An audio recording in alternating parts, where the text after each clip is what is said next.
Snow's falling down on the markets tonight. The candles are glowing in soft winter light. So gather round, friends, raise a mug full of cheer. It's an outlier Christmas to close out the year. We've watched the trends dance like snowflakes in air. Some melted away, some stayed with us there. But through the cold dips and the warm breakouts too, we followed our systems like we always do. The world may be noisy, but we're calm inside, with discipline guiding us through this Yuletide. So hang up your FOMO with your stockings tonight. Tomorrow's new candles will still burn as bright.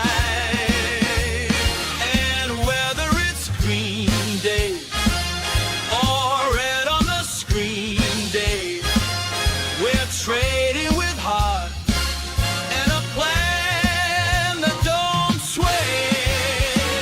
So here's to the outliers, steady and true, to systems we follow and charts we review, to courage and calm when the storms come on through. A very merry outlier Christmas to you.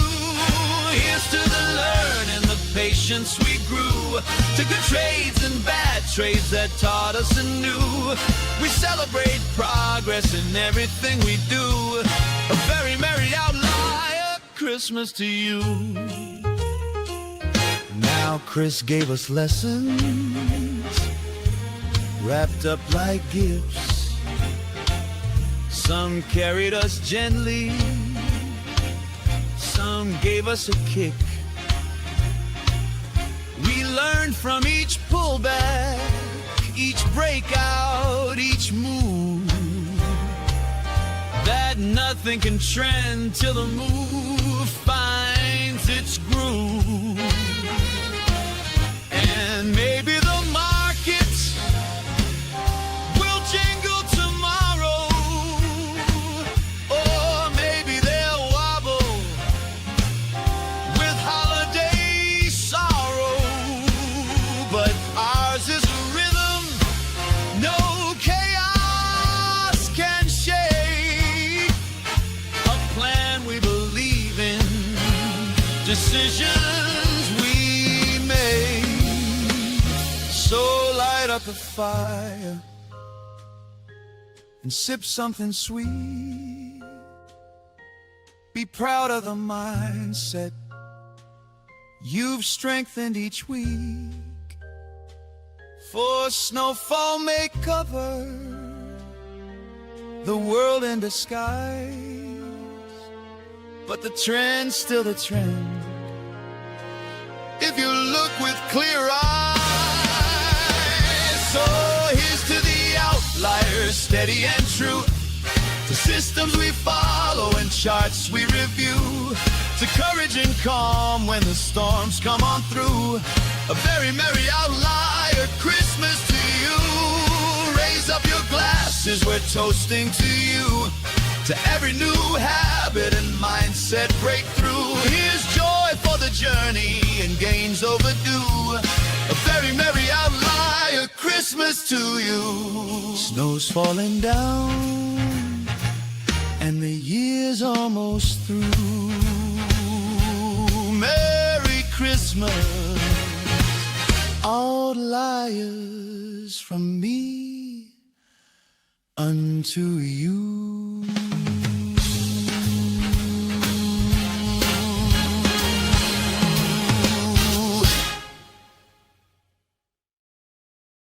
Good morning, Outlier. It was great to see everybody. We're going to try this yesterday morning. Didn't work out so well. We're going to try it today. Check out this holiday sweater. So my dad, I mentioned this the other day. His given birth name is Odie, and he collected lots of Garfield and Odie stuff over his life. But at some point a few years ago, he decided to give me some Christmas sweaters that he had picked up. And so like this is the Christmas sweater of the day, the deck the dog. So yeah, there you go. This thing is ancient. I think it's from like 1994, but you know what? Still works great. Still works great. So it's good to see everybody. Happy options deep dive Wednesday to you. I've got a great video lined up. And then stick around because we'll be doing two videos that we're going to bank one for the Christmas break. So in the middle of it, take a short intermission and then we'll be good to go. Summit says, good morning, my man. Well, good morning to you, Mr. Summit. How do you come up with these musics? It's hilarious and amazing. Shebang, dude. Oh, of course. I spend so much time in front of the computer taking all of my incredible music skills and putting... No, of course not. Rick Warfish does it. He is so stinking talented. Where is Rick? I'm sure Rick is here live. Rick is in our Bravo class right now, and Rick is a rock star, like a literal rock star. Like he has turned... I don't know what he does for his day job. I know he works in engineering, I believe, but he's clearly a very sophisticated music man as well. Nate says, where's Derpy Bad Guy Joker? Here's Derpy Joker. I got to tell you, I don't love watching the videos and seeing Derpy Joker over my shoulder. I just don't. I don't think it's a good look. I think it's ugly. I think it's nasty, of course, on purpose. So maybe we can put Derpy Joker over here. He's too close for comfort, if you want to put it that way. Yeah. But you don't want to be a Derpy Joker. So Derpy Joker's always lingering, always trying to tempt you into effing up your portfolio. It's not what you got to do. Not what you got to do. You want a Derpy Joker? You know where we got Derpy Joker? You're not going to believe where we got Derpy Joker. We also got a Derpy Batman. Do you want to see a Derpy Batman? Derpy Joker and Derpy Batman came from GameStop of all places. GameStop of all places. Give me 30 seconds. I'm going to put on music for 30 seconds. I'll come back and I'll show you Derpy Batman because he is not in here. He's actually, funny story. So my watch box has a glass panel and Derpy Batman sits right behind my watch box. So when I open the glass panel, Derpy Batman's face is framed in my watch box glass, and it's really hilarious to me. Okay, I'll be back just a second. No more for more, what are you doing here? You say opportunity, but what you feel is fear. Take your time and wait for the smoke to clear. Don't add to your position if it is a loser. Know where you get in and where you get out. Read charts and follow your own plan. Don't listen to jokers, don't fall for scams. When you follow rules, you are the man. Waiting cash for setups and read market charts. Going to cash is a trade, it's not just you or out. Check in with your key at the very start. No expectations on the trade, just execute.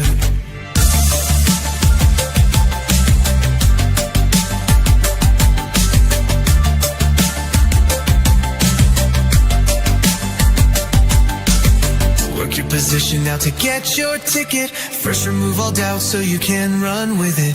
Don't get bold when running cold. Look at the heat map when the market is fearful. Perhaps you buy the dip. Look at volume and market breadth. Look at the heat map and the VIX. A trade is not something that you can't predict. So if you are... Alright, Derpy Batman is right here. Aren't these the most ridiculous things you've ever seen? There's Derpy Joker and Derpy Batman. Who would make these things? Better question is, who's dumb enough to buy these things? Shut up. Quit looking at me like that. There you go. There's Derpy Batman and Derpy Joker. I gotta put Batman back. The point of having the Derpy Joker there is, and I think it's really appropriate to have a constant reminder that you can F up your portfolio bigly on a daily basis. If you do the wrong thing, you could absolutely take out years worth of gains, potentially your entire life savings. I don't want that to happen to you. But there's always that little demon over your shoulder who could be telling you, hey, why don't you go sell some options? Huh? Yeah, they're super disturbing. I know, right? Attila says, yeah, that's why I like it. It reminds me of when I started following Chris. There you go. Yeah, Derpy Batman.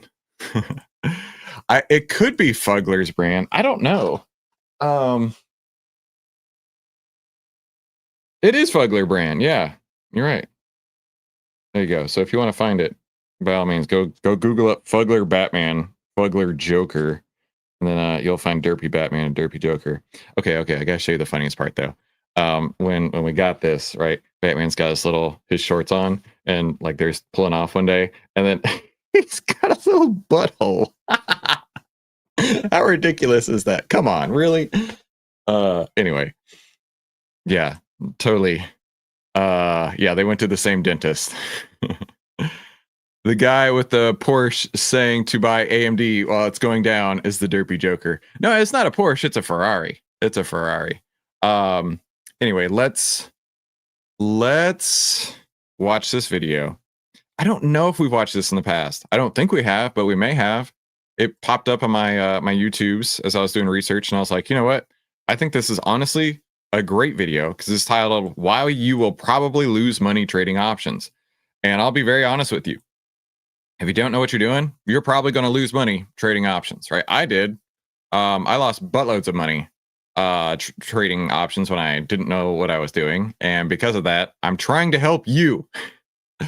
I mean, I literally, I am on a mission to make sure that you don't screw up your account by trading options. Okay, that's where my head is at. So let's do this. Ally is up bigly this morning. I don't know if y'all saw that. It's up almost 4% right now, pre-market. Praise Jesus. I will take a big, beautiful winner right now. But anyway, let's start with this. We'll say I lost over $200,000 trading options the wrong way. And then I sought out mentors and people who actually have made money in the markets. And all of them said, yeah, I used to trade like that too, but I don't trade like that anymore. I realized I wanted to make money. On today's video, we're going to be watching one together that says why you will probably lose money trading options. And I bet you will.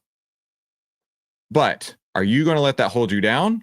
Or are you going to take that as an opportunity to learn, grow, improve your life, and create generational wealth like I've done? The choice is yours. Let's watch this together.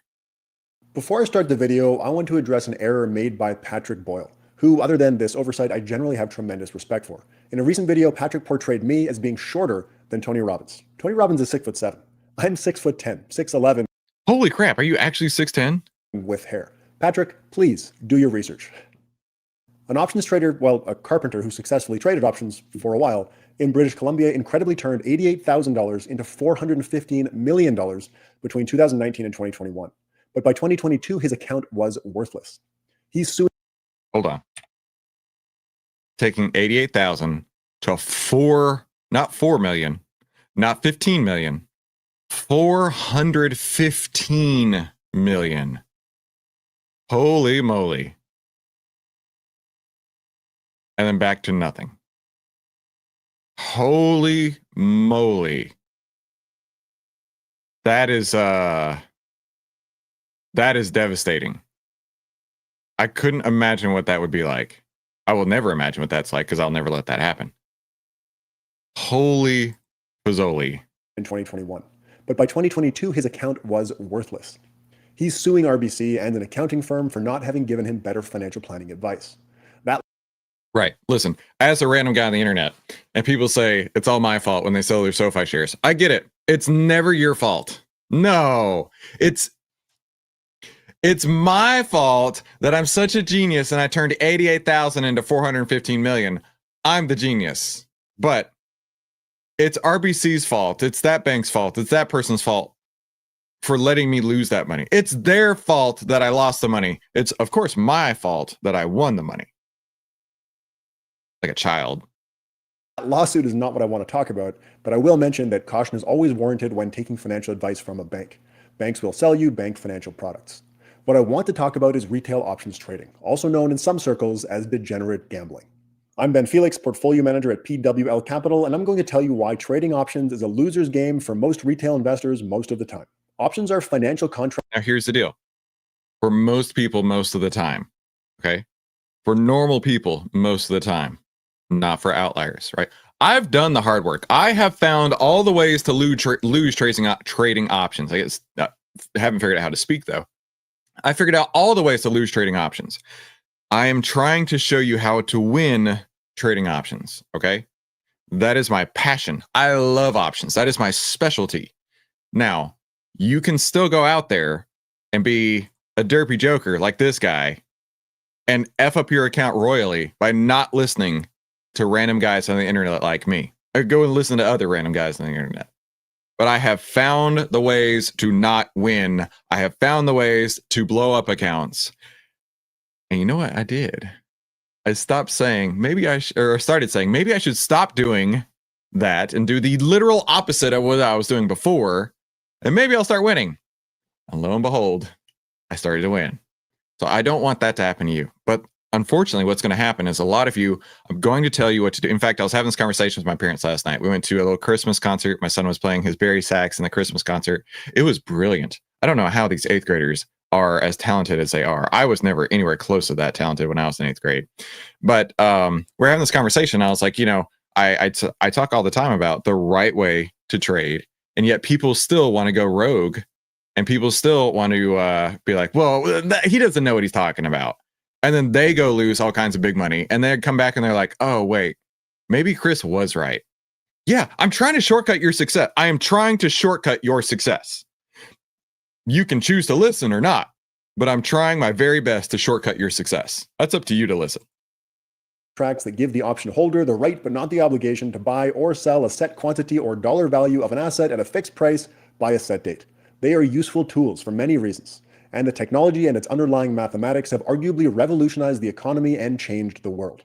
While they can be used for good, some of their features, like embedded leverage, make them a double-edged sword. They can just as easily be used for responsible risk management and hedging as they can be used for speculation and gambling. Unfortunately, the majority of retail activity in options markets looks a lot more like gambling. But that doesn't stop. It does. And I even mentioned before, and I did get some feedback from the outliers that they were very frustrated that I would say that. But still, I see outliers in our Discord and in the YouTube comments and things like that who act like gamblers, disguised as investors. That's not how we need to be acting, right? When I say gamblers disguised as investors, meaning they walk up into a trade, they put it all on black, and they stand back and they're like, okay, baby, here we go. Let's do this thing. Versus having a systematic, back-tested, data-proven plan to get in when you have a reason to get in and to get out when you have a reason to get out. And in the meantime, don't do anything else. That really is the difference between somebody who creates the edge as an investor versus somebody who has no edge, like a gambler, just walking in and saying, all right, I'm going to buy this. I'm going to sell that. It hurts. It hurts because it's true. But hopefully at this point, that's not happening. You've gone through OVTLYR University, right? Did somebody say OVTLYR University? Oh, that was the wrong button. No, that was still the wrong button. Frick, where did my OVTLYR University thing go? It moved on me. There it is.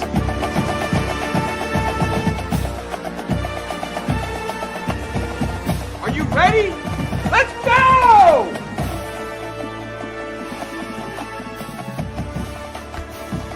Respect is earned. Respect is never given. Yeah, I don't know what happened, but it moved over, so I clicked the wrong button. Point is that we are putting on OVTLYR University 100% for free to help you be successful. There is no cost. There is no obligation. There is no email. There is no masterclass. It is 100% free on YouTube. You can go to my playlists and you'll see the Bravo class that we're in right now. You'll see the Alpha class that already finished a few months ago. The point is to make you successful. When you become successful, you'll want to be an outlier. That is the way that we're trying to structure this. Be successful without paying us a dime. And then when you're successful, come be an outlier. Okay. Now, 50% of you are going to listen passively and you're not going to do anything about it. 25% of you are going to listen. You're going to implement some of the strategies, but you're not going to do it fully. And then you're going to end up losing. You're going to come back and say, Chris made me sell my SoFi shares. Trust me, it happened. That's why I keep saying that. And then There's 25% of you are going to listen, you're going to implement, you're going to realize that actual success, generational wealth can be found in the stock market, and you have all the plans to do it, and you will be successful. You get to choose which 25% you are in.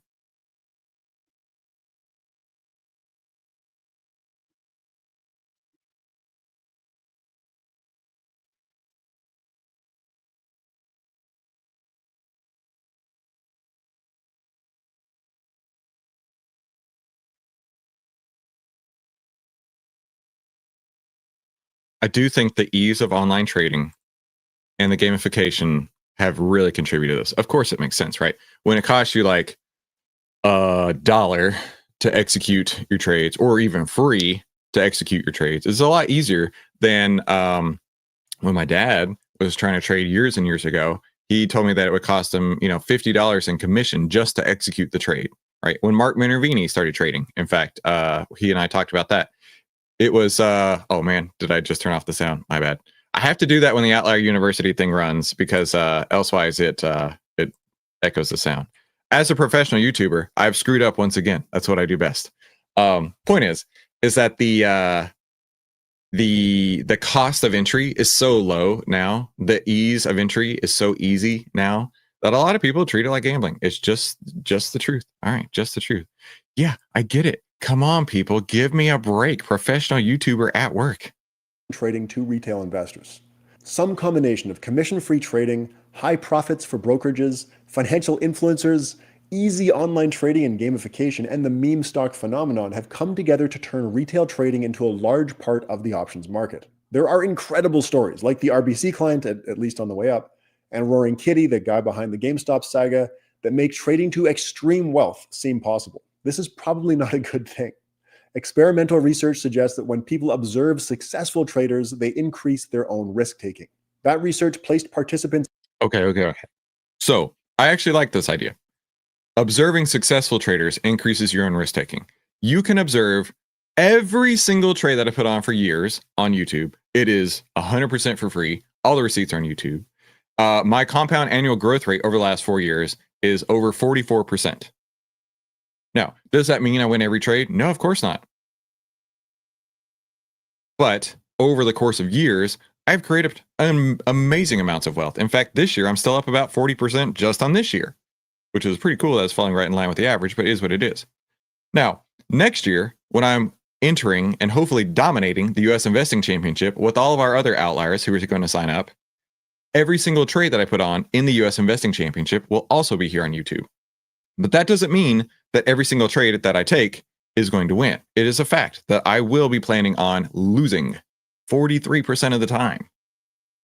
Can you plan on losing 43% of the time? Most of you not. Most of you not. So if you can't plan on losing 43% of the time, which gives you a 57% win rate, which is actually outstanding, you probably shouldn't be in this game at all. You should probably be planning on like losing 60% of the time, 70% of the time.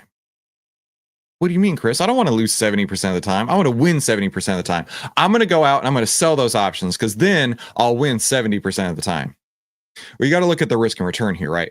If you have a 70% win rate, but each loss takes you 6, 8, 12x times of winning trades to get back to break even on the one loss, you're never going to be successful.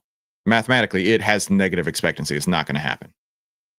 But if you lose 70% of the time, and those one winners are 6, 8, 10, 12 times as big as each loser, your expectancy is enormous. Right? You have to balance the risk and return. You have to balance the risk and return with the win weight. With the win weight.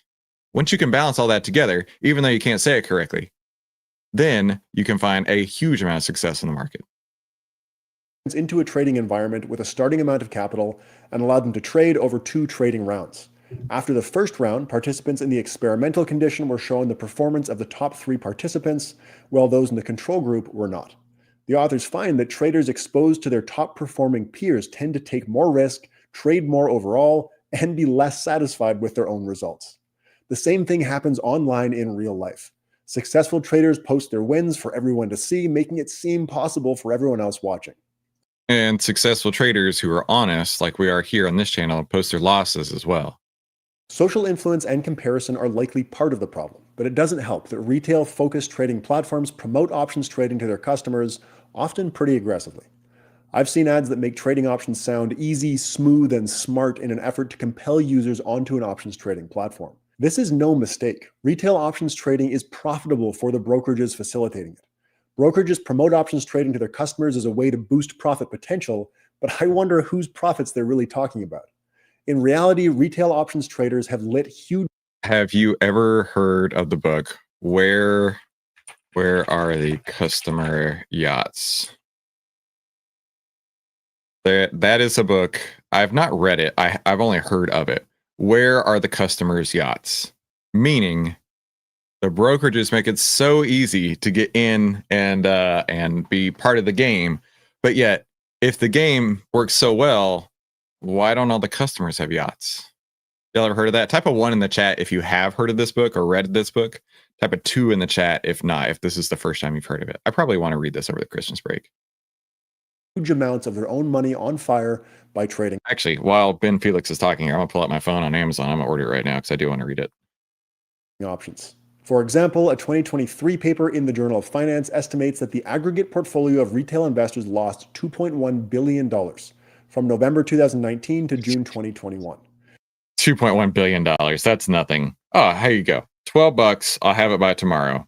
Also, Chris is bougie, and I'm an itty bitty baby boy who likes to have my stories read to him. So it's on Audible as well. So I'll be buying it in 2 different mediums. That's what I do. Okay, cool. I'll have that by tomorrow. I'm very excited about that. This finding is not unique or unexpected. A 2022 paper simulates returns from an empirical distribution of option trades and compares them to stock trades. The authors find that returns on options trades have considerably higher volatility and are extremely skewed with some very rare but incredible outcomes, like the examples I mentioned earlier, but the majority, over 75% of options trades, lose money. Look at this this curve right here. I find this super interesting. So let's zoom in right here. So the majority option full return. The blue box is stock full return. The red box is option full return. Okay. You can see the majority of them happen right around 0. But then there's also a huge, giant, scary candlestick right there of absolutely 0 value. Like, this is portfolio return, so I'm assuming like percentage return. People basically getting to break even. A handful of people create, a good amount of return. This is where I'm living, somewhere over here, right? This is 200% return. If my 44% compound annual growth rate puts me about right there. I did one year have this, right? So 2021, I had 172%. 2022, negative 20%. What? You had negative returns in 1 year? Yeah, it happens. 2023, I was up 5%, which is not much, obviously. 2024, however, I was up 92%, right? That's what 44% compound annual growth rate looks like. 172, negative 20, plus 5, plus 92, right? And then, of course, there's the outlier over here. This is where we want to live, right? If this is 400, this is probably like 1,000% return. This is where I'm trying to hit next year in the U.S. Investing Championship. Oh, good gravy. That would be the best. And over half of the option portfolios in the simulation lose more than 90% of their value. This is the reality. It's kind of like a lottery. There are a few big winners, but the vast majority of retail options traders and the average retail options trader loses money. Another study on 68,000 trading accounts and more than 8 million trades in stocks and options at a large online broker in the Netherlands similarly finds that most investors take significant losses on their options trades, much larger than the losses they take from equity trading. True. But they can also take, and if we're talking percentage change on one individual option, right? I mean, it's just like a stock in the fact that you could lose 100% or you could gain infinity percent. So I don't know. I just look at that like, yes, I've had plenty of option trades that went down 50%, but I've also had plenty of option trades that went up 300%. So don't be discouraged by that. No treading on me says, I need the good gravy recipe. Shut up. The authors also demonstrate that retail investors do not use options for hedging their underlying stock positions, and that single men with low incomes and little investment experience trade the most. Okay. I do want to talk about hedging. Shane the plumber asked about hedging. We'll talk about that when the video's over, because I have some pretty controversial viewpoints here. And then single men. I mean, it's like a video game, right? My cousin has a son that is 26 years old. He's a bit older than me. And last night I was having a conversation with my parents, and they mentioned Ross. So Ross is 26 years old, single, goes to work, comes home. I think they said he works at TxDOT. Goes to work, comes home, goes into his room, plays video games all night, and he still lives at home with his parents. And they were having a conversation with him. All right, Ross, it's time for you to move out, Rossi. And it's like, yeah, I mean, basically, if you want to think about it, you could treat trading like a video game. And if you know the rules, you can be really successful at any video game. But if you don't know the rules, it could be detrimental to your entire life. Together, this suggests that gambling and sensation seeking, rather than hedging, are why people are trading options. Guys, get a less expensive hobby. Go outside. In case there was any doubt that options trading is being treated like a casino by retail investors, a 2023 paper in the Journal of Finance finds that 50% of retail trades in their sample are in risky options with less than a week to expiration, with an average quoted bid-ask spread of 12.6%, and they lose money on average. Retail investors in their sample strongly prefer call options to puts. They trade mostly at the money or slightly out of the money options, which have especially high trading costs. Which I'm glad that he mentioned that, because it's funny to hear, because all of that he describes, less than a week, out of the money or at the money, high trading costs, high bid-ask spreads, are the opposites of what we do, are the opposites of what it takes to be successful. Pretty cool, right? With an average quoted bid-ask spread of 29%, they typically trade small amounts, and they prefer options on attention-grabbing stocks. They also document that retail activity in both call and put purchases increases significantly during retail investor frenzies like GameStop and other meme stocks. The authors again suggest that this is evidence of retail investors having speculative... Well, it sounds like the market cycle. What is the market cycle? Hold on. I have a slide for that. So I'm sure many of you have heard of the market cycle. For those that haven't, this is representative of basically every huge move that you've ever heard of followed a very similar path to the market cycle. And it's not just theory. I can show you Tesla having done this just in 2025. Tesla did exactly this year, right?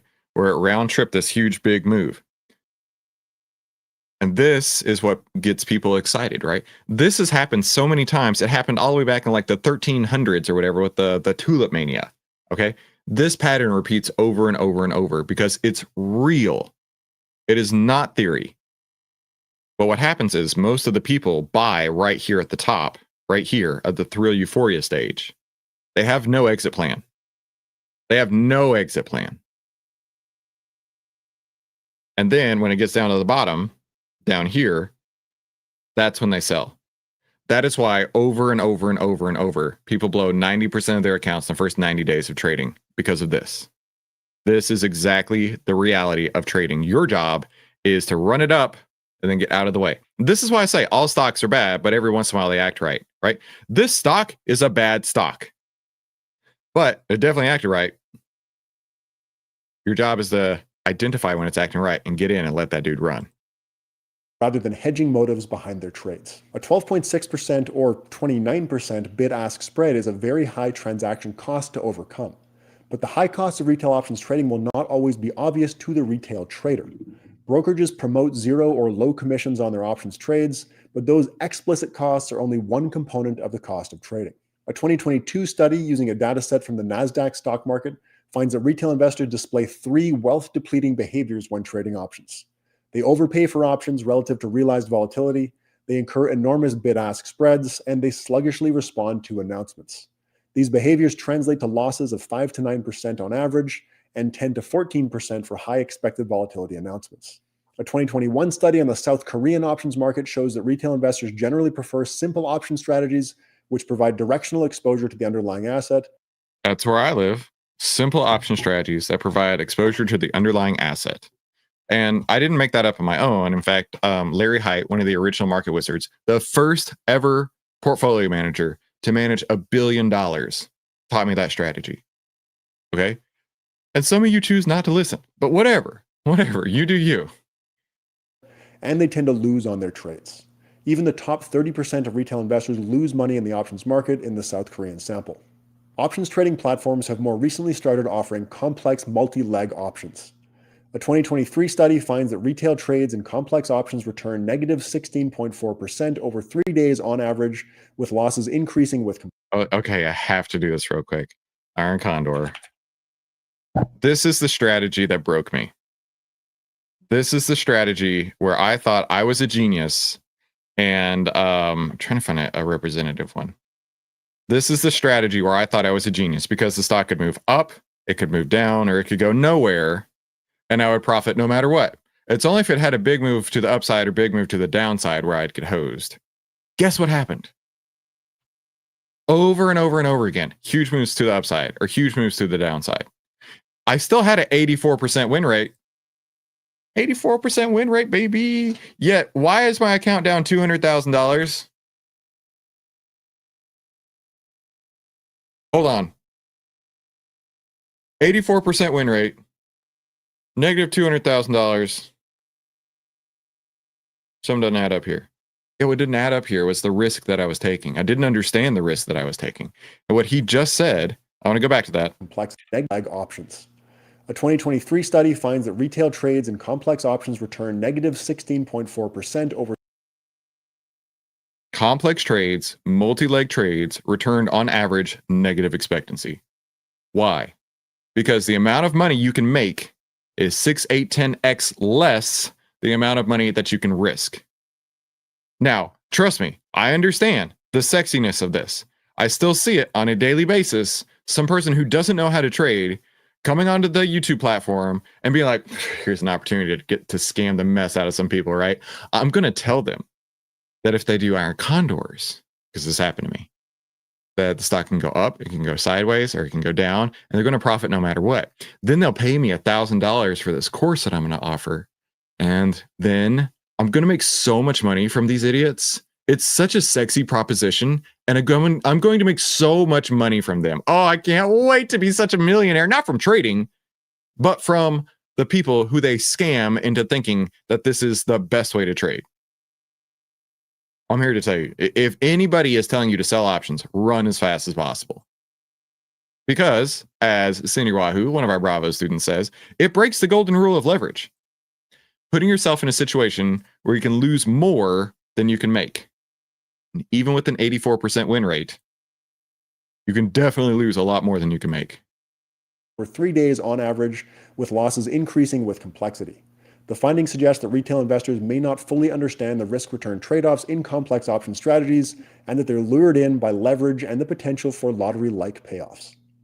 Despite some incredible success stories, which we should expect in the distribution of options trading outcomes, trading options has generally been a disaster for retail investors, which we should also expect. Retail investors typically use options for speculative trading, pay high transaction costs, and lose money. All of these negative effects are amplified when investors are shown a successful trader's outcome, which in the world of social media is pretty easy to find, even when... Because most of them just brag about their wins. They don't actually show what their portfolio looks like, right? They don't document the process of what it's like to go day to day to day. In fact, my portfolio will sit in cash for months. Sit in cash for months with nothing to do. And then I'll get busy. I'll get real busy real fast. And then I'll go back to cash, right? That is the reality of trade. Trading is meant to be boring. If it's exciting, you're doing it wrong. When in reality, most people are losing money. I think it's also problematic that maybe other than this video, you wouldn't hear any of this if you tried to learn about trading options on YouTube. Most of the videos I could find are telling you how to trade options, how much money you can make trading options, and how to sign up for their course. I'd bet... That's funny. That's kind of what I was saying. That most of the people behind those videos have not read the papers showing how poorly trading options tends to perform for retail investors. Just take a minute to think about it. Financial markets are highly competitive. Retail investors do not have the same resources, information, or knowledge as institutions, and they're more prone to behavior. But you can when you sign up for OVTLYR with just 82 cents a day. I'm sorry, I had to do that pitch. So what do we learn from this, right? More than likely, studies have shown that you are going to end up losing in the market, not just in options, right? Let's be realistic here. The rule of thumb is 90% of traders lose 90% of their account in the first 90 days of trading. Options or stock, it's the same thing, because they can't let go of their losses. That at the end of the day, that is the one thing. It's not about the winners, it's about the losses. Clearly, it's about the losses, right? Now, I'm giving you all the tools to be successful, but it's completely up to you. It is completely up to you. Take the personal agency. In fact, I worked with a trading psychologist for years. The biggest takeaway that I took from that whole experience was having personal agency, right? I'm in control of my trade. I decide when I'm going to get in. I decide how big I'm going to get in, and I decide where I'm going to get out. Nobody else is clicking that mouse to do it for me. Once you accept that personal agency, it's really freeing, because that means I have the power to make sure I don't screw up. I have the power to be successful. I have the power to make Masters of the Universe money. All right. There were several questions that came through, and I want to answer as many of them as I can. So the first question has to do with Discord. Let me pull up Discord. High skiing down within. High skiing down within. High ski Dom. High skiing. Wait, no, it's not. I did it. That was honest. It's not high skiing. It's his kingdom within. Okay, that's almost as good as Neuther option. Neuther option was no other option. Okay, that was a good one actually. High skiing down within. High skiing down. No, high skiing down with him / his kingdom within. That was a good one. Thank you for that. That's a question. I have a Thinkorswim script listed on Discord, but I don't have the TradingView script listed. How do I get it? Easy peasy. Go into our Discord, go to the FAQ and members section. It's actually easier than you think. Go to TradingView, boom. It's just right there. It's easier than you think. Mr. High Skiing down within. Good morning, Chris. Do you have your video on how to set up your scanner? I heard so we're doing some updates at this very moment, so I won't show it right now, but you can actually set up your scanner to be identical to mine. Go into the trading plans over here, click the Google Doc right there, and there is a slide. I'll show you the slide. It looks like this, has a circle on it, for my exact screener settings, like that. Boom, boom, boom. There you go. That's what it looks like. Take a screenshot or jump into that Google Doc right there.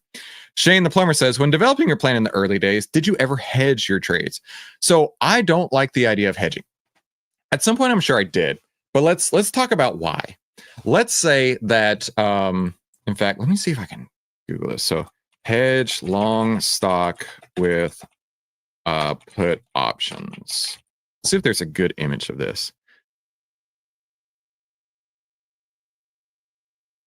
See if there's a good image to go along with this. Not necessarily a good image. Hold tight. We'll just do this. No, that's it right there. Okay, cool. Let's open a new tab. Let's zoom in. Okay, so the green line right there is your stock position, right? Clearly, as it goes up in price, it goes up in value, you make money. If it goes down in price, it goes down in value, you lose money. A put option is a protective put, is what people call it, that goes up in value as the price of your stock goes down, right? So the put price is this blue line. Okay, now what ends up happening is that it offsets the losses from your stock gain. So it looks like this. Okay, so it looks like this. So when you combine the gains from the put and the losses from the stock, it looks like this. Now, by doing so, in fact, you're basically throwing good money after bad, or bad money after good, whatever the saying is. Because if you want to be long the stock, just be long the stock. Because you're going to have to pay money for that put. And there's a chance that put just expires worthless. It's essentially like buying insurance on your stock. Okay, if my stock is $100 a share, I'm going to buy a put for $5 a contract, which is, basically saying I'm going to take and make my shares cost $105 by doing so. Okay, I now need 5% more just to break even. Now imagine you buy a put every month. So every month, you're now throwing more money out the window and you're saying, oh, wait a minute. I need more insurance. The insurance expired, so I need another insurance policy. So 5% a month, 5% a month, 5% a month. That's 60% over the course of a year. So you need your stock to go up 60% over the course of a year to make up for the puts that you bought. Super sucks, right? Now, imagine if the price of the stock goes down. Cool. You didn't lose money, but you still spent money to buy the put. How about you just not buy the put? And if the price of the stock goes down, you just get out of it. That is what a successful trader would do. Now, I saw somebody in the comments one day. They're like, you're so stupid. That's why hedge funds exist. No. Hedge funds exist so that they can make money going up and they can make money going down. Okay. A hedge fund doesn't sit there and say, I'm going to buy a bunch of stocks and then I'm going to buy a bunch of hedges. No. They have the opportunity to enact whatever strategy they choose to. So my personal opinion is buying a hedge is a huge waste of money. If you're that worried about your position, just get out. You don't need the insurance when all you have to do is get out. Imagine, hear me out. Let's continue this insurance analogy, right? Let's say you bought a house. The house is going up in value. Once the house started to go down in value, you could sell it the very day you saw it starting to go down in value, and then you don't have the house anymore. Or imagine your house catches fire. Where's all the wood? I want to knock on all the wood. Dear Lord Jesus, don't let my house catch on fire. Imagine your house catches on fire, and you're like, no big deal. I'll just move out. That's exactly what it's like when you're a successful trader and you realize you don't need hedges. Just get out of the way. Brandon is an outlier now. Let's go, Brandon. We need some early morning sirens to celebrate this great accomplishment. You got it, dude. I got you right here. Let's go, Brandon. Everybody say, let's go, Brandon, in the chat. Let's go, Brandon. Everybody in the chat with the LFG. Wait, no, not LFG. Let's go, LGB. No, don't do that. Don't do that. That's going to get me in trouble. That'll get me canceled. Let's go, Brandon, in the chat. No LGBs. We're not doing that. Not around here. I feel so blessed to have you, Brandon, and I'm thankful to you, my friend. Here's his first hashtag outlier. Congratulations, Brandon. What's up, JC? What's up with AGI? The screen is all green. I don't know, dude. Sounds good to me. It sounds like you're on top. JC is one of our alpha students, and a successful alpha student at that. What's the difference between alpha and bravo? The alpha group was 9 gentlemen. The bravo group is 7 gentlemen and 2 ladies. That's the only difference. Now, there's really no difference. It's a class. The class ended. We've started a new class. That's about it. I am trying a couple different things trying a couple things as well. Rob says, it sounds crazy, but every hedging strategy I ever tried has not worked. And I've tried a lot too. I don't know. Are order blocks a get out now or an end of day? Okay. So order blocks are a end of day type of situation unless you get smashed into them. So let's talk about this because we have a trade on right now that I know is crashing into an order block this morning. Ally up 4.3% this morning. And let's go take a look at Ally. An amazing trade that we put on. Running right up into this order block. Okay, so this smaller order block right here is 81, 82 days old.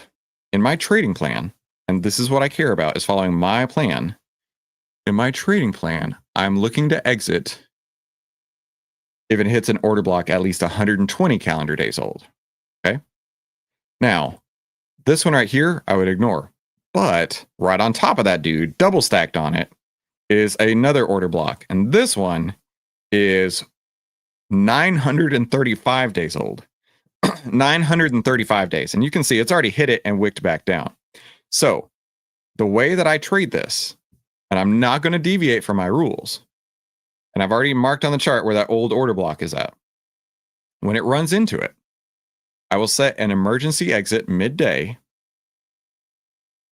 And if the 1020 runs all day on the 5-minute chart, I'll let it run all day. And then I'll close at the end of the day. If the 1020 hits it and comes back down and crosses under, I will get out. So what I'm looking for, and I can actually set the alert right now, is the 10 going under the 20. And that will be my exit point today because it has already run up and hit where that order block level is at. So let's go add that alarm real quick. Alert, create alert, ally, price. I don't want price. I want the EMA 10 crossing under the EMA 20. Same on the chart, 5-minute chart. And then I'll just make this keep hitting me every 5 minutes until I disable the alert. So then the 10 crosses the 20 on the 5-minute chart, then I'll get alerts. So now I don't have to look at it the rest of the day. How nice is that? I have my emergency exit in place and I don't have to do anything in the meantime. Pretty sick, right? That's the plan, DeHammer. That's the plan. Kitchener says, I've tried taking both sides of the same trade and lost in both directions by hedging. Right. So that hedge definitely didn't work out. OMG, me too. The closest hedge that ever worked for me was buying puts 3 months out and forming a ladder, but it was a huge waste of money. Dr. J, how does delta being close to 1 affect the price as price increases? H-band has decreased in option price 20% with the stock price increasing. I don't know. So let's go to H-band. Let's go to the daily chart.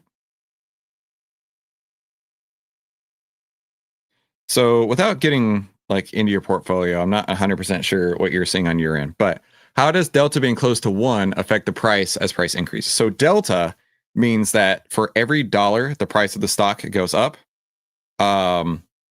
that's how much the option price will go up. So we'll just look at new real quick.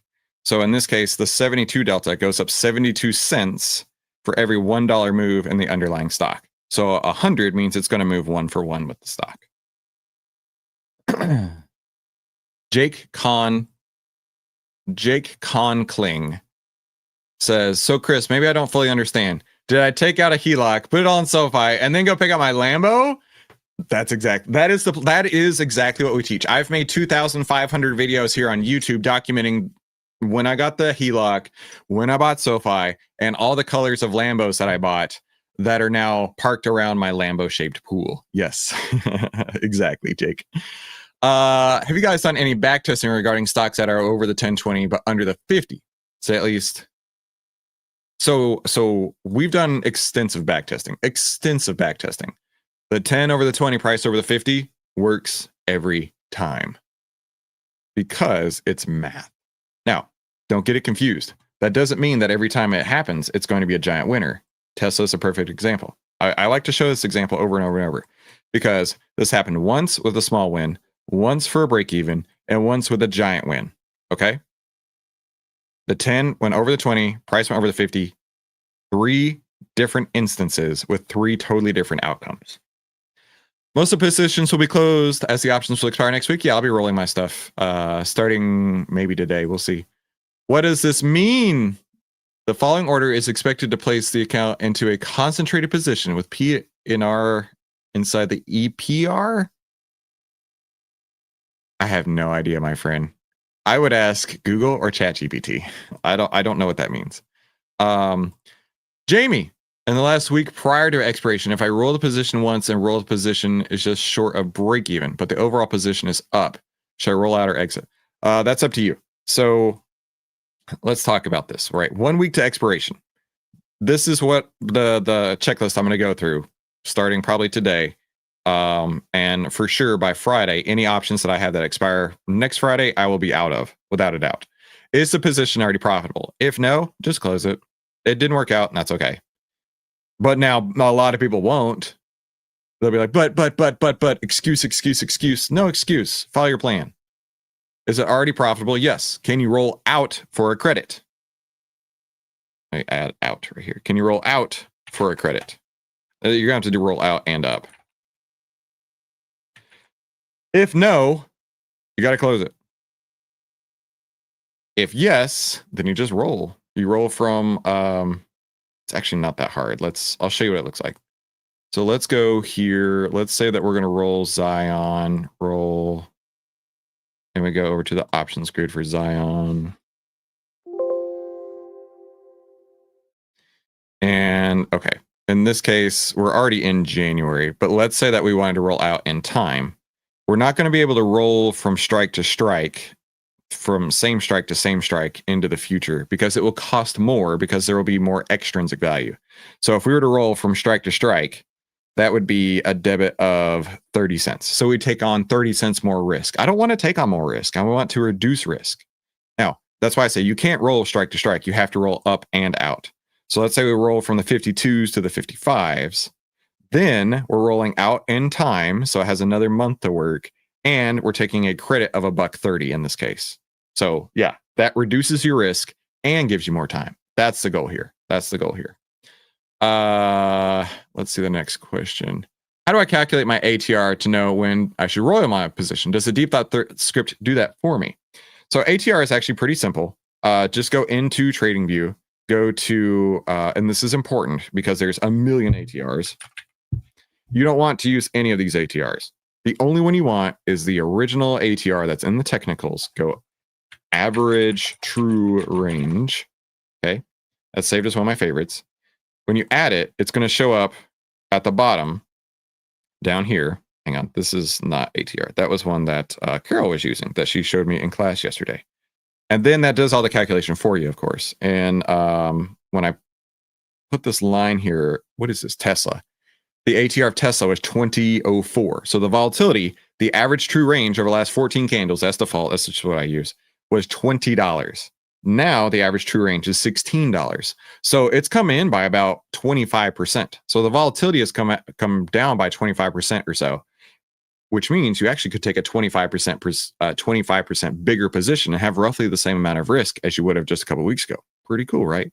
ATR will change from stock to stock, from day to day, from month to month. So anytime you put on a trade, you want to make sure you get the most freshest ATR. Will you still sell Ally at the end of the day, even if the order block has been blown through? Let's go take a look at that. Ally. Oh, it's up 4.6% right now. Listen, if Ally closes over 45.61, I'm going to hold that bad boy. That is glorious. That means it chewed up all of these sell orders all day long, and it's now sitting up here. And what do you want to bet? That this is the highest price that it would have been in 3 years, since January of 2022, almost 4 years. That is a very, very, very bullish place to be. Now, it does have earnings here in a couple weeks, so you got to be aware of that. But yeah, dude, if it closes over 45.60 or whatever, and it doesn't cross down during the day, I will gladly hold that. Absolutely. Eric's from Mexico. What's up, Eric? Good to see you. Are you going to record in Discord the details of the market positions you'll be using? Of course. Of course, Eric, every trade that I've put on for years and years and years is already in Discord, and nothing's going to change about that. You'll just go into the Discord, OVTLYR trading room, and you will literally see my trades for years and years and years. Now, you'll see Joe posting things for me because honestly, it makes my life so much easier to put on the trade and then have Joe do the posting here rather than me put on the trade and then me have to post it here in the Discord. But yeah, dude, every single trade that I put on the U.S. Investing Championship will be here. In fact, there's where I sit right here, putting my money where my mouth is. And I encourage you to go on every other YouTuber channel and tell them to enter the U.S. Investing Championship. Put their money where their mouth is, right? If they're that good, then they'll be able to put their results out for the whole world to see. Just saying. Just saying. Steve says, does Delta work the same when the price is going down? CVE price is down 86, but the option price is down 82. Delta is currently 75. So it's interesting. Delta isn't perfect. I'll put it that way.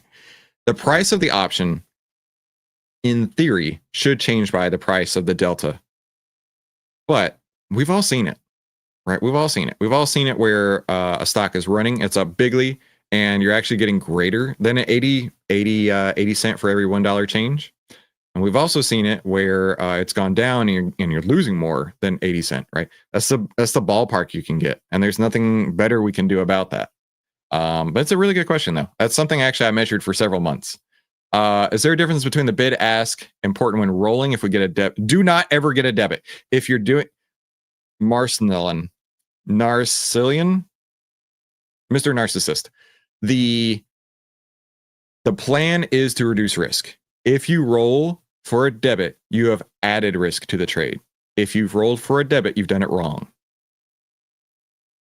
It's a fact. You cannot roll for a debit successfully because you're taking additional risk in the trade.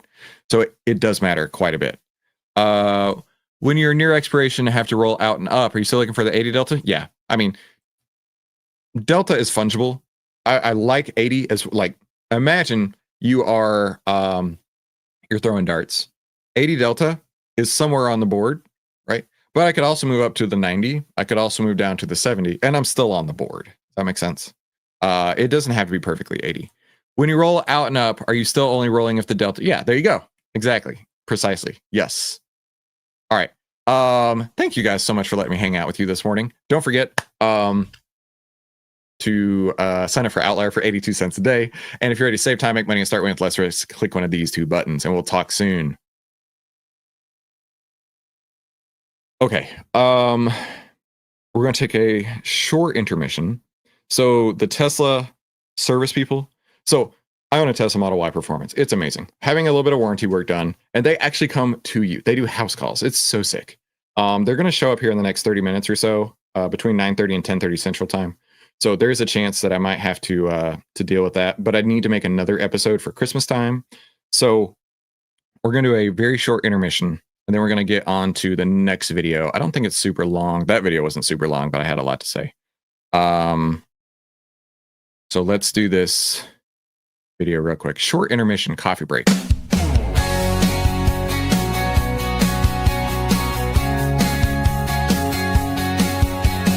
market has 5 stages.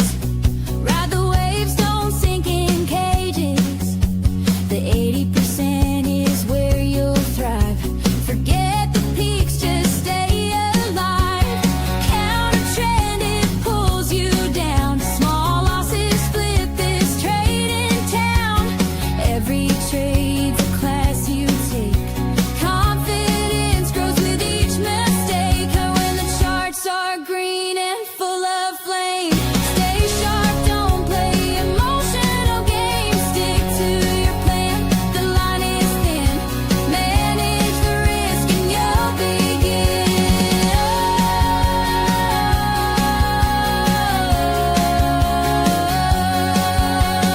Oddly 9 speaks its truth.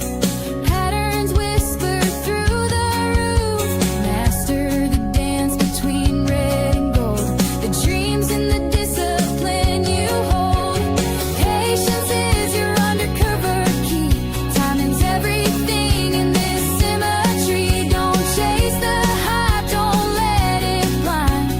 Profits flow and focus aligns. When the charts are green and full of flame, stay sharp, don't play emotional games. Stick to your plan, the line is thin. Manage the risk and you'll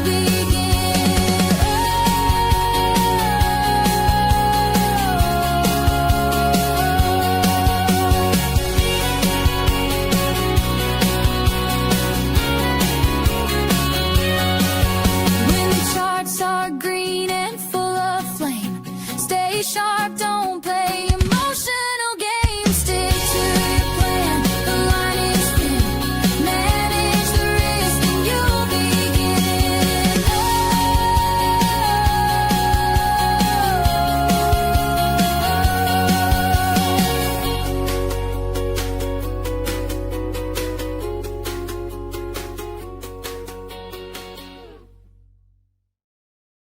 And we're back. How many of you stayed? How many of you stayed? All right. So this video is popping right now, and I want to watch it with you. This is the most dangerous Fed cut in history. That's a great title. I can't fault him. Okay. Here we go.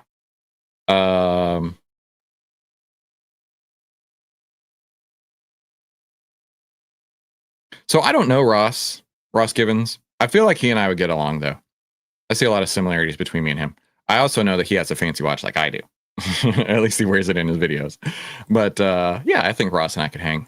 I think Ross would compete in the U.S. Investing Championship. I think he's the kind of guy who actually would put his money where his mouth is. But what I think will be a lot of fun, which is why I want to watch this video, is the Fed rate cut is today. But this is not going to air until the week of Christmas. So then you'll be able to see what happens between now and Christmas. And then you leave comments on the video. That'll be really cool. That'll actually be super duper cool. Mo Fiaux. Mo E. Hang on, let me see if I can say this correctly. Mo E. Fiaux. Mo E. Fiaux says, watch this last night. I'm totally joking with you, mofo. I'm just giving you a hard time. All right. Oh, Carol Catherine made it. We were just playing a Carol Catherine song. I know it, guys. I'm just playing. That's one of the jokes around here. Come on, Mo E. Fiaux. All right, let's watch this. Let's watch this. Oh, hang on. We can do the what is it? CME. There you go. If you ever want to know. So I did consulting. So actual finance bro over here, not a guy who pretends to be one on the internet. I actually did consulting with credit unions for 12 years, specifically about what will happen to their balance sheets if the Fed raises rates or lowers rates. So I've been looking at this tool for the last dozen years, right? But now people are starting to pick up on it because random guys on the internet like myself are talking about it. But this will show you the likelihood of rate cuts or rate increases, right? What is the likelihood that by October of 2027, where rates will be? If the current rate's 375, there's only a 3% chance it'll still be at 375 right now. Now, this is obviously meaning a 97% chance it'll be anything below that. So I want to pull this up here. And okay. Close this.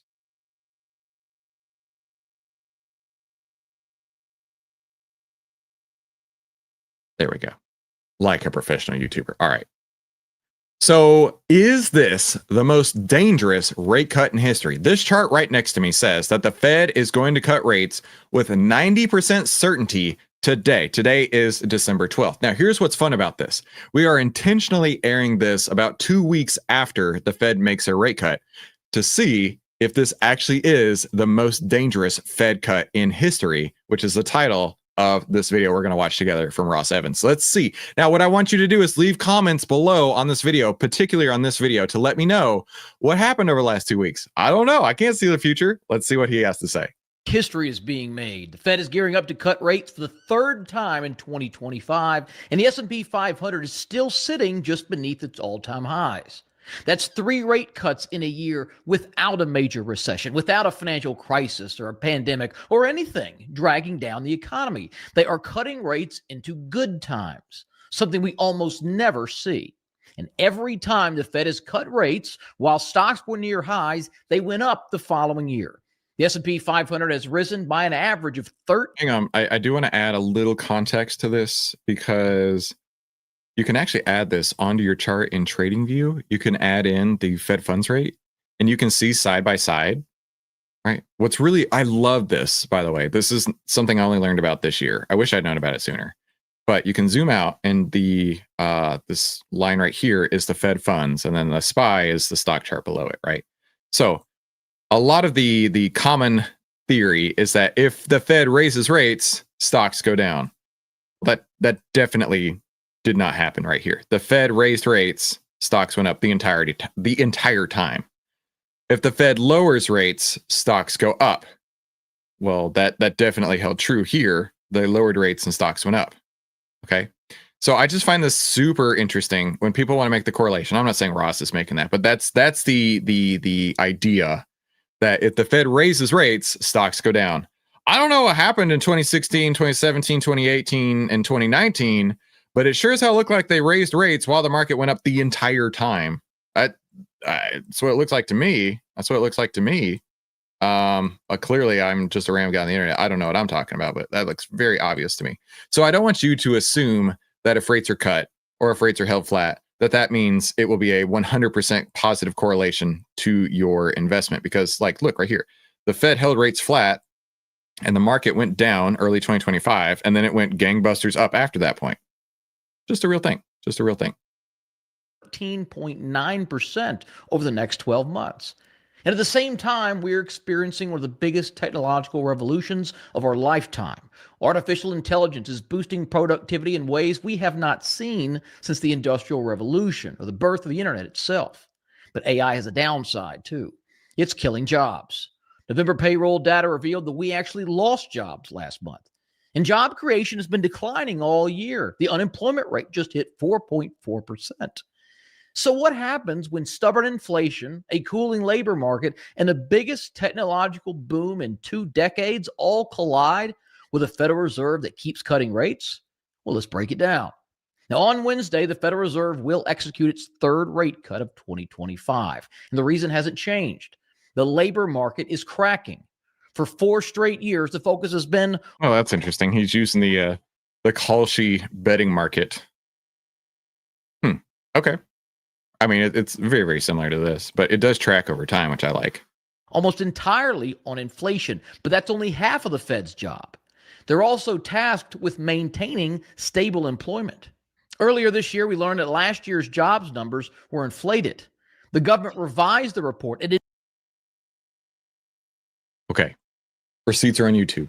I went off on this. Like I said, receipts are on YouTube. I couldn't tell you which video, but I got 2,000 videos to choose from. It's on there somewhere. I lost my marbles many, many times last year when nobody was watching, by the way. These videos would get like 45 views. And I'd be like, in September, they said there were 150,000 jobs. And then the October numbers came out.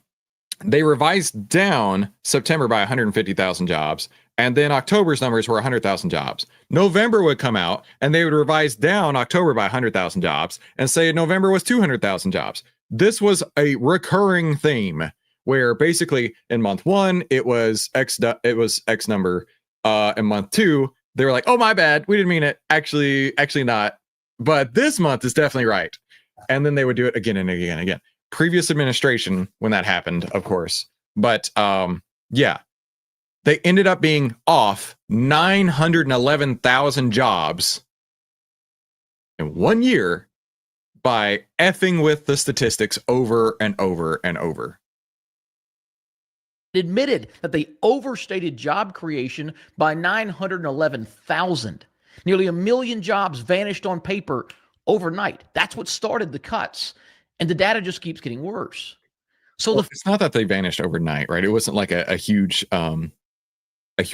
layoff across the entire nation, right? It really was bureaucracy's finest at work, manipulating the data to make themselves look great leading up to an election.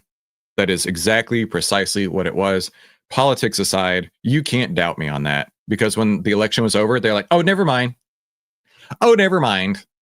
This is actually what the numbers were. Yeah. The Fed has to cut. They have no choice. The economy needs lower rates to stimulate spending, borrowing, and investing, to let businesses breathe easier and consumers to loosen their purse strings. But inflation is still running hot. Core CPI is sitting at 3.1%. Prices are up almost everywhere, a full 110 basis points above the Fed's long-term 2% target. So inflation says don't cut, but the labor market says you have to. And all of this is happening in one of the most overvalued stock markets in U.S. history. According to Bloomberg, valuations are near higher than the peak in 1929, higher than 1960. I don't like the idea of looking at this because value is super relative, right? We could take a look at Derpy Joker, right? We could take a look at Derpy Joker right here. And you could say, Derpy Joker was overvalued when I bought him. Look at that dude. He's ugly AF. Right. I understand. I don't want you to be a Derpy Joker. That's why we now have this as a prop. But was it really overvalued? Because maybe in a couple years from now, I could resell it for a higher price. Or maybe in a couple years from now, I could resell it for a lower price, right? Value is relative. Value is super relative. I don't like the idea of something being, quote, overvalued or undervalued. Because today, which is all that matters when you're making your trading decisions, today, that's the price that you're going to have to pay. Is that overvalued compared to the year before? Sure. Is it overvalued compared to a year from now? We don't know. It could be super undervalued compared to a year from now. So all we can look at is what is showing today, because that's the price the market is showing you right now. Even higher than 1999, the peak of the dot-com bubble. You see, normally rate cuts happen in recessions, in market crashes, periods of financial stress like 2008, 2020 after COVID, but not this time. Despite the weakening labor market, GDP growth remains strong, over 3% annually. That alone is creating a fierce internal debate inside the Fed. Do they cut another 25 basis points, or do they go bigger, cut 50? Because look at the data. Consumer confidence in jobs. Well, again, this is going to be really fun to watch in a couple of weeks, right? There's a 90% chance of them cutting by 25 basis points. I don't imagine Powell's going to come out with like guns blazing. No way. Jobs has plunged to just 34%. That's a multi-year low. The jobs are plentiful index has collapsed 22 points in 2 years. The labor market has materially weakened. But meanwhile, inflation is still elevated. GDP growth is above trend, and AI is supercharging productivity and corporate profits. No wonder the market refuses to fail. The S&P 500 remains just a hair beneath all-time highs, still up more than 35% from the April lows. Where we at? I'm just curious. As of the time of this recording, this is going to be such a brilliant video to put out later. I got to pat myself on the back, right? We're looking... Oh, look at this. We've actually created 2 separate order blocks right here near the top of the SPY. We are super close to the top. In fact, let's see. How close are we to the top? Less than 1% away from the top. So I don't know where it's going to go. But I'm hoping, personally, selfish reasons, because I have lots of trades on right now, that we blow through this order block and it continues up. And by the time you watch this, you're going to be like, oh my gosh, we're at new all-time highs. This has been the best ever. That would be the best. I'm just saying. Making it one of the strongest 5-month rallies in modern history, right alongside the early stages of the 2009 recovery. And now... Okay, we need to edit this. I think the Tesla service people are calling me. Just a second here. I'm going to play a song.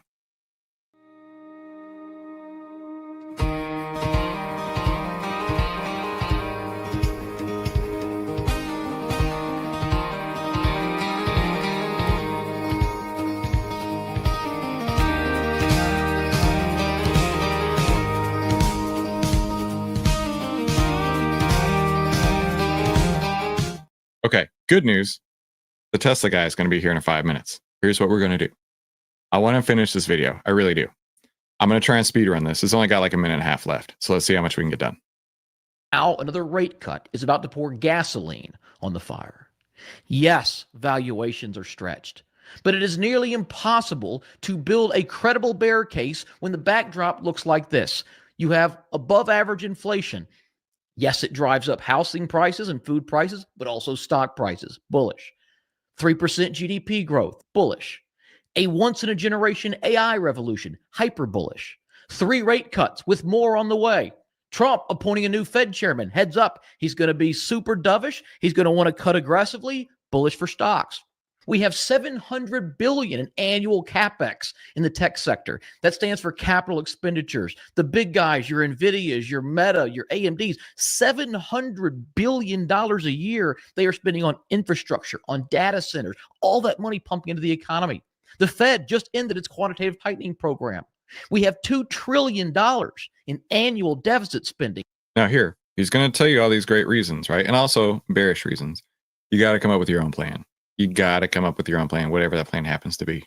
Do I like it? No, but it's inflationary. It's being pumped into the market, and it's going to cause asset prices to rise. We also have 13% year-over-year earnings growth on the S&P 500, nearly 50% above the long-term average of about 9%. How do stocks go down in that environment? Could we see short-term volatility? Of course, Trump's in office. The market hangs on every... Yep. There could be a golden toilet tweet. That's for reals.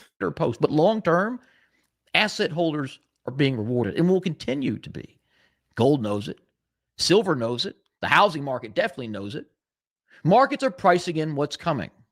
Lower rates in a hot economic backdrop equals higher asset prices. And this is one of, if not the best long-term environments for owning gold, real estate, stocks, and other assets that we've ever seen. The third Fed cut of 2025 is here. Strap in. This bull run isn't done. Not even close. And if you I actually thought he was going to be more bearish, but he came through with a very bullish case here. I don't know.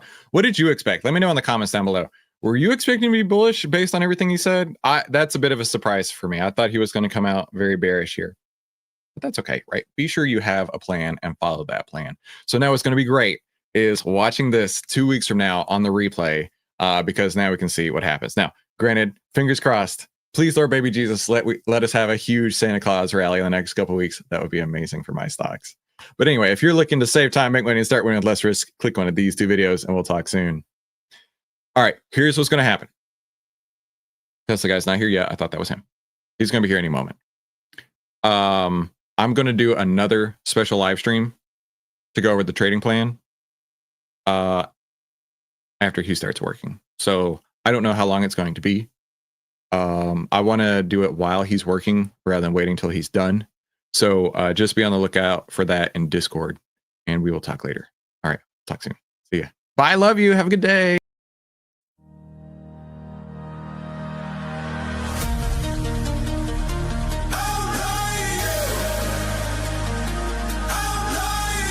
Class is in session.